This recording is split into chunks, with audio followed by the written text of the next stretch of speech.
La matinale de Radio Classique avec David Abiker. Et avec aujourd'hui nos esprits libres, comme chaque mardi, Cécile Cornudet, éditorialiste aux Échos. Bonjour Cécile. Bonjour David. Et puis Jean-François Colosimo, essayiste, éditeur, théologien également.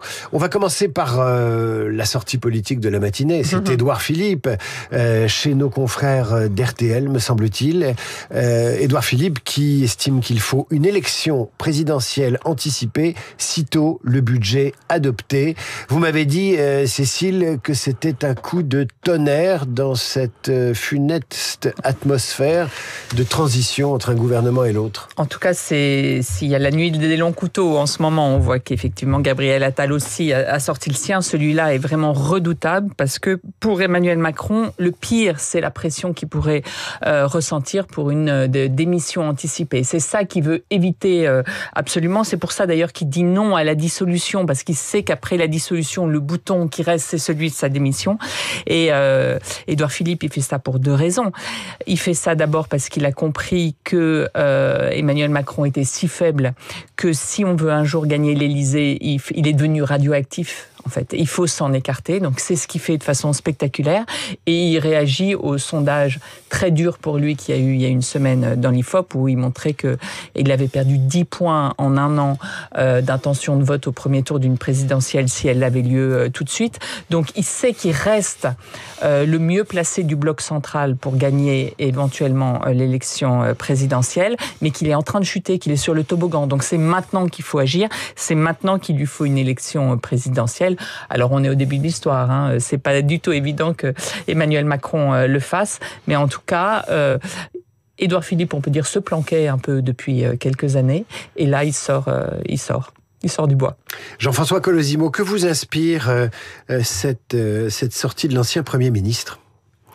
Écoutez, d'abord, moi je constate tout de même que cet ancien Premier ministre ne serait pas à réclamer une présidentielle anticipée, c'est-à-dire la démission du président, si le dit président n'avait pas fait sa carrière. Il y a quand même là un phénomène tout à fait abyssal du point de vue, je dirais, de l'exemplarité. On n'arrête pas de parler de l'exemplarité, n'est-ce pas, du personnel politique, pensant qu'il ne devrait pas être corrompu, etc. Mais l'exemplarité, ça va plus loin que ça. Les notions de dette, par exemple, de respect, de silence. De gratitude. Mais ça n'existe pas, vous savez bien, Jean-François, en politique. Je le sais bien. Mais à ce point, n'est-ce pas ? Point, c'est sûr. Voilà, à ce point, et vouloir camper à l'homme d'État alors qu'en fait on précipite le chaos.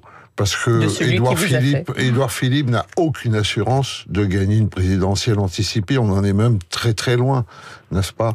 Et on sait très bien qu'en cas de présidentielle anticipée, dans cette situation chaotique, on risque encore plus que prévu de se retrouver avec un Mélenchon et une Le Pen extrêmement forte. Souvenez-vous quand même, à la fin de Jacques Chirac, à la fin de Nicolas Sarkozy, le vide se fait toujours autour des présidents finissants. Au crépuscule des règnes, il y a toujours moins de monde à l'Élysée.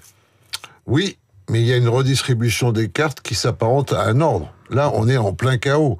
C'est-à-dire, le problème aujourd'hui, c'est pas tellement de savoir ce que pense notre classe politique, c'est qu'est-ce qu'elle fait pour éviter à la France, n'est-ce pas, d'aller encore plus loin, je dirais, dans le détricotage de ce qui fait que nous restons malgré tout encore une puissance. C'est pas la première fois qu'on a un président dans un deuxième mandat. On sait que le deuxième mandat vous êtes toujours plus faible, toujours difficile, mais c'est la première fois que ce président ne peut pas se représenter. Jacques Chirac, on savait bien en 2002 qu'il se représenterait pas, mais il a gardé quand même le suspense, un semblant de suspense pour garder une forme d'autorité sur les siens. Et là, il y a rien jusqu'à. En 2002, Jacques Chirac s'est représenté. Ah pardon, en 2007, pardon. Nicolas Sarkozy effectivement a dû acter la rupture très brutalement parce que Jacques Chirac faisait mine de vouloir se représenter.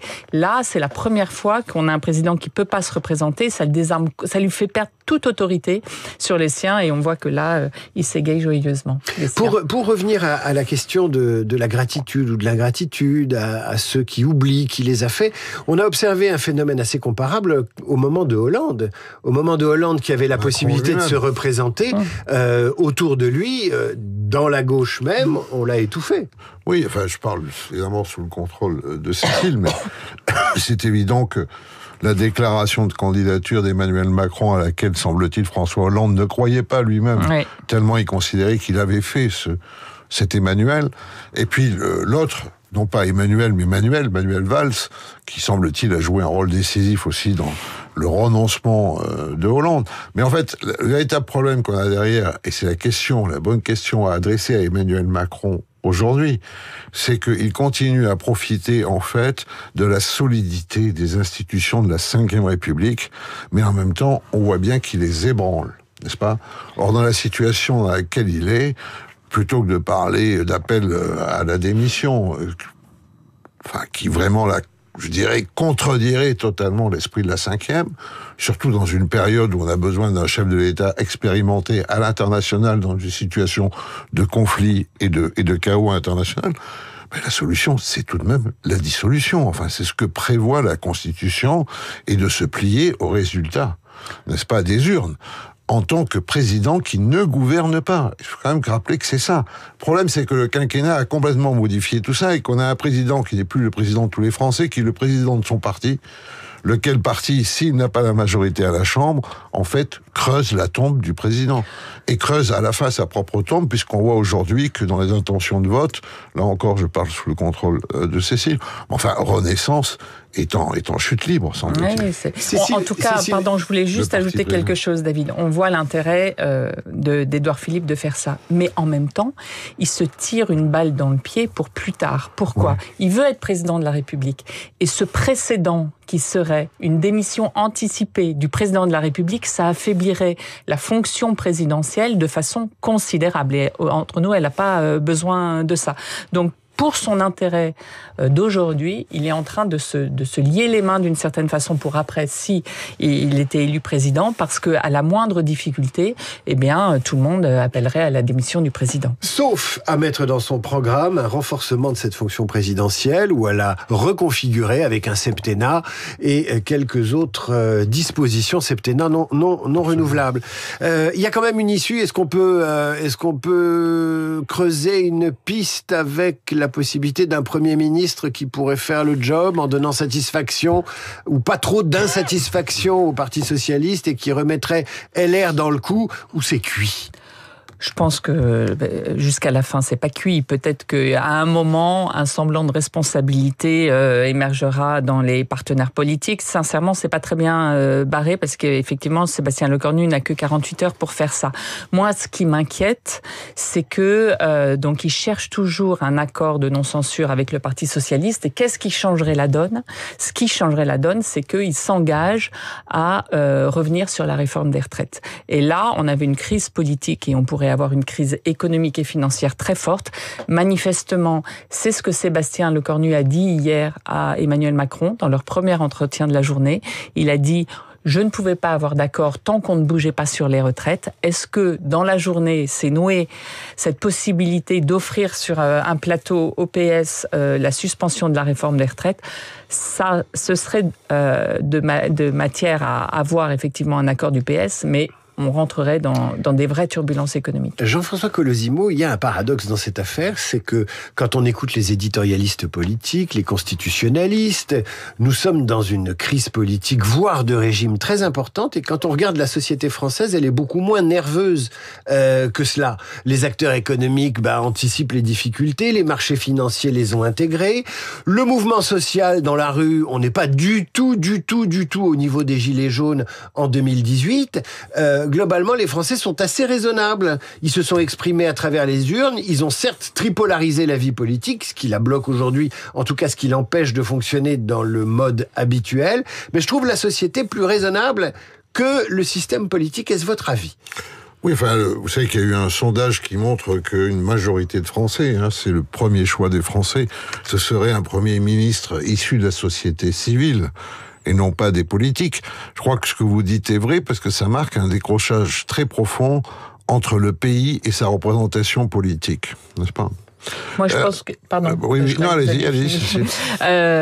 C'est vrai qu'il n'y a pas d'électricité et de colère exprimée, mais je pense qu'il y a pire. Il y a un détachement, une indifférence, un décrochage avec la représentation, qui est très, très embêtant. Pourquoi ? Parce que on voit que le pays attend Et ça n'empêche pas d'être inquiet, si vous voulez, David, de pas être nerveux. Ça crée une sorte de désespérance. Les entreprises n'embauchent plus, n'investissent plus. C'est quand même, ça a quand même des effets. Il faut pas croire cette indifférence est dangereuse. J'ai pas dit que tout allait bien. Je voudrais terminer avec juste pour dire, oui, c'est un problème de croyance. Il y a un problème d'adhésion. Après la séance qu'on a eue ces derniers jours, cette espèce de débandade effrénée où on ne sait plus qui dit quoi, etc. Comment vous voulez que cette classe politique, dans sa globalité, puisse avoir une forme de crédibilité, vous voyez, créance, crédibilité. Elle n'en a pas. Donc je pense qu'il y a un désintérêt profond, mais encore une fois, d'accord, l'inquiétude est là, et surtout, pire que l'inquiétude, la dépression. La dépression française pourrait expliquer encore plus cette espèce d'apathie. Jean-François, vous avez écrit votre dernier livre sur l'Occident, ennemi numéro 1, ennemi mondial numéro 1. Est-ce que vous avez le sentiment que la démocratie, qui est quand même un savoir-faire occidental jusqu'à preuve du contraire, n'arrive plus à capter les attentes profondes du pays? Alors, au plan international, la démocratie est en recul partout. Au passage, les deux cartes coïncident. Lorsque le christianisme est en recul, la démocratie est en recul. En France, il y a un véritable problème de démocratie représentative. C'est le système de représentation qui ne va plus, et toutes les solutions qu'on propose dans une espèce de démocratie directe seraient encore pire. Ce qu'il faut, c'est plutôt retrouver le sens d'une identité française qui serait pas captée par les extrêmes et qui pourrait rallier en fait les énergies. C'est plutôt ça la véritable question. Le système lui-même, il n'a pas de meilleur à défaut de pire. Mes amis, je vous dis à la semaine prochaine. Je vous remercie d'être venus ce matin. D'ici là, je vous propose de nous séparer avec la pianiste Diana Cooper. Elle est en finale du concours Chopin de Varsovie. La Française interprétait il y a 2 jours ce nocturne numéro 2 de Chopin devant un des publics les plus avertis au monde.